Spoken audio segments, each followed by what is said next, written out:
I'm going to be interviewing a local artist from the Bay Area Women's Artist Legacy Project. Please introduce yourself. Hello, my name is Mary Curtis Ratcliff, and I'm speaking to you from Berkeley, California. What is really important to you? What's really important to me in my art is to be able to communicate to other people and have them benefit from what they see and experience looking at my work.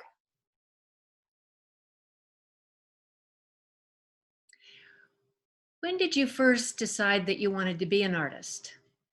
Well, I'd always been making things my whole life with my brother. We used to draw and paint, and then my mother made everything, many things. She made all my clothes, knit all our sweaters.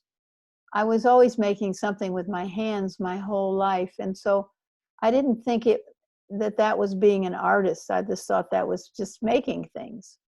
But I went to a school outside of Boston, and the instructor there, Mr. Ray Lavin, had just graduated from the Rhode Island School of Design in the sculpture department, and he had a class that I took. And then, as I was working on my work, I realized he was watching me. I thought, uh-oh, what's going on? Then 2 weeks later, he was watching me again, and then he motioned me to come into his office, and he said, you know, you should go to the Rhode Island School of Design. And I was 19 years old, and I said, huh?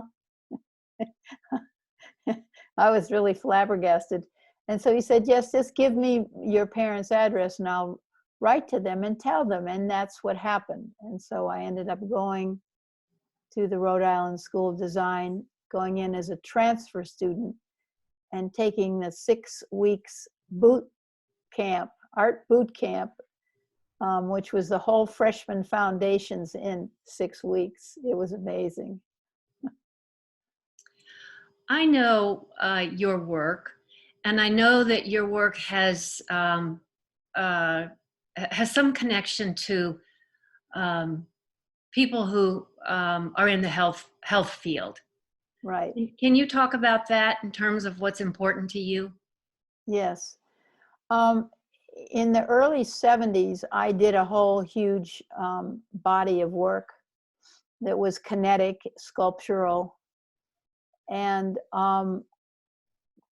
then I did sculpture for 20 years. Then I did mixed media work for 20 years. And then about 5 years ago, I started doing kinetic work again. And I realized that I'd done that many years ago. It was a sculptural form, it was circular, and it moved. And these pieces, when I was looking at them one day in my studio, I realized they have a very quiet kind of healing vibration to them. So I decided to try to find ways to get them into healing environments like hospitals or clinics. And I now have some in a couple of homeless shelters.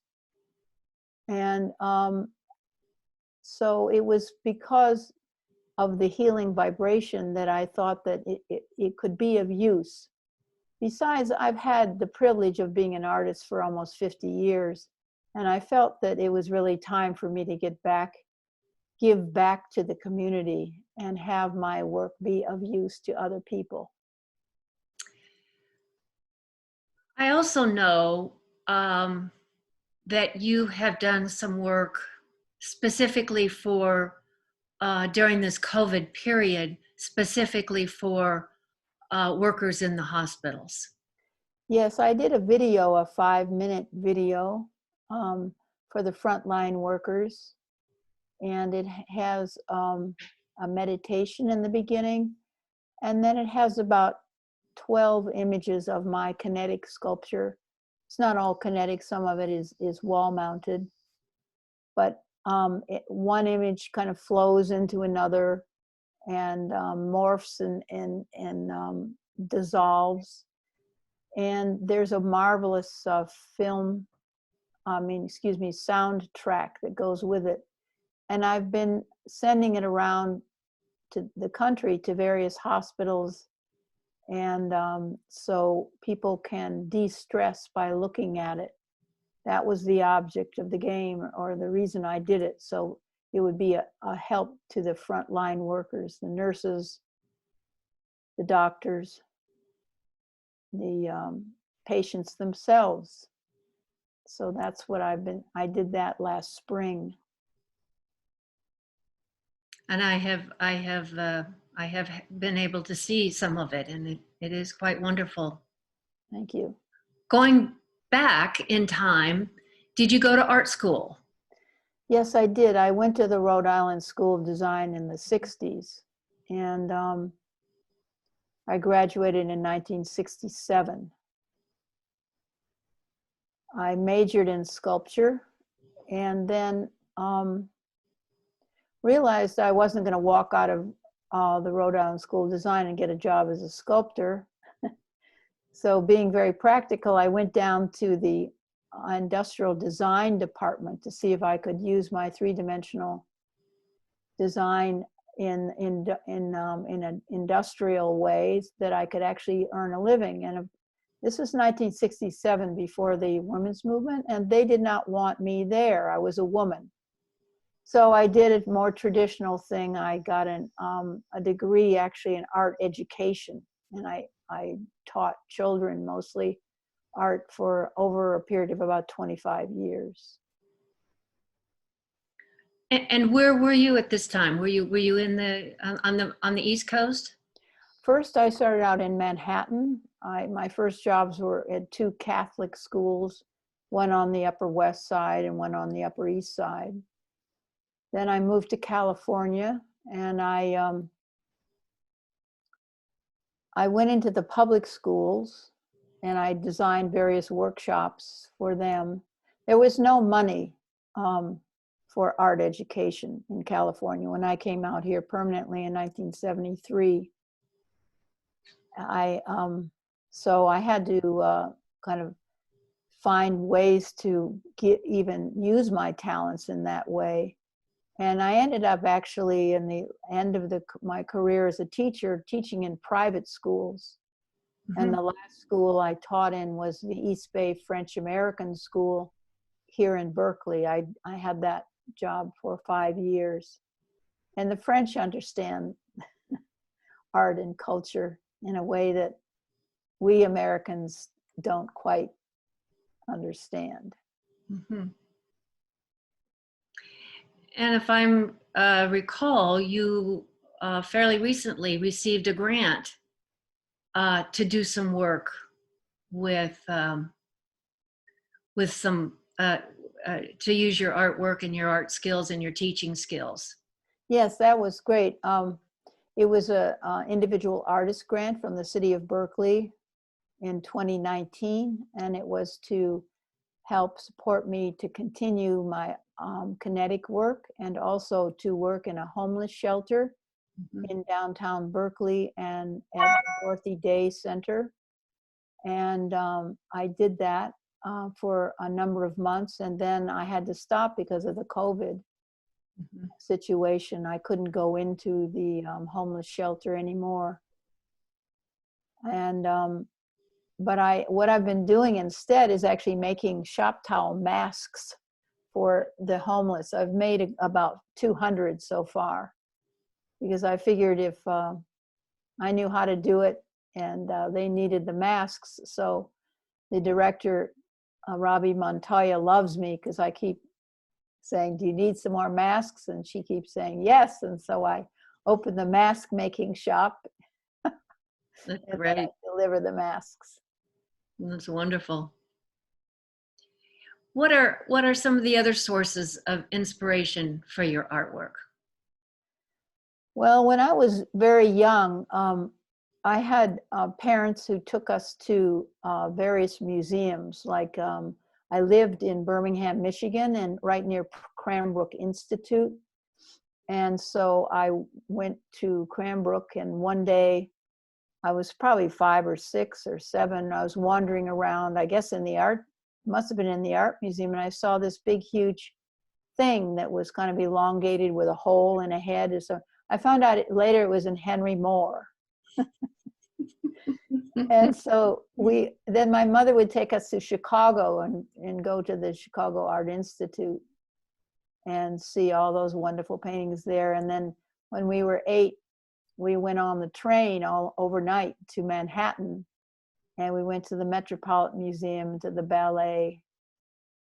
We went to the Biltmore, where my mother used to meet her dates, coming from Smith College under the clock at the Biltmore. So I was very lucky to have parents who were very much interested in culture and the arts. But they were very surprised when I became an artist. They couldn't quite understand that part.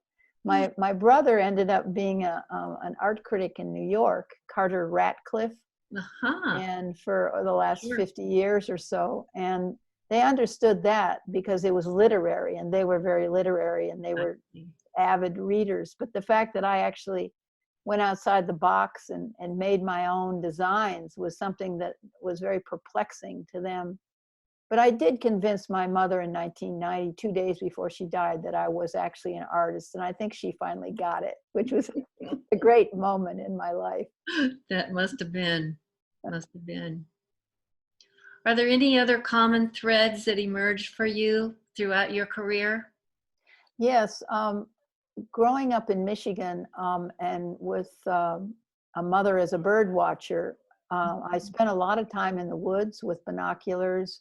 And then our grandfather had a house on Lake Michigan, and we spent time there. And so we were in nature. My brother and I spent a lot of time together in nature. We would go to Lake Michigan and walk south and climb a 300-foot sand dune, run down and jump in the lake, and then go through the woods. And so nature is, and so I have thousands and thousands of photographs, and I photograph in series, and most of those photographs, which actually appear in my work, are from nature. And they are of clouds, of birds, of water, trees, whatever I see that is of interest to me, I will photograph. And just sometimes I don't know why I'm photographing them, but sometimes years later, I'll use that photograph in a new piece. Yes, photography is clearly obvious when you walk into your studio. Yeah. Photographs are everywhere and being used in so many things. Yeah. That you make. Is there any other direction that you're headed in now? Well, I have a show. I'm in a couple of galleries, and one is the Mercury 20 Gallery on 25th Street in Oakland, and I have a show coming up in February. And I have designed a large 5-element piece, meaning that the pieces that the kinetic pieces are circular, and they're really quite big. A lot of them, like 24 inches, 36 inches, 40 inches, 48 inches. And this one will have not 3 elements that are suspended from the ceiling turning in space. They will have 5 elements. Now this is me pushing the envelope, and the image will overlap in places. And I tried to have that printed, but there isn't enough the correct material that will take an inkjet print. So what I'm doing is I'm painting it myself. I'm doing the whole thing by hand.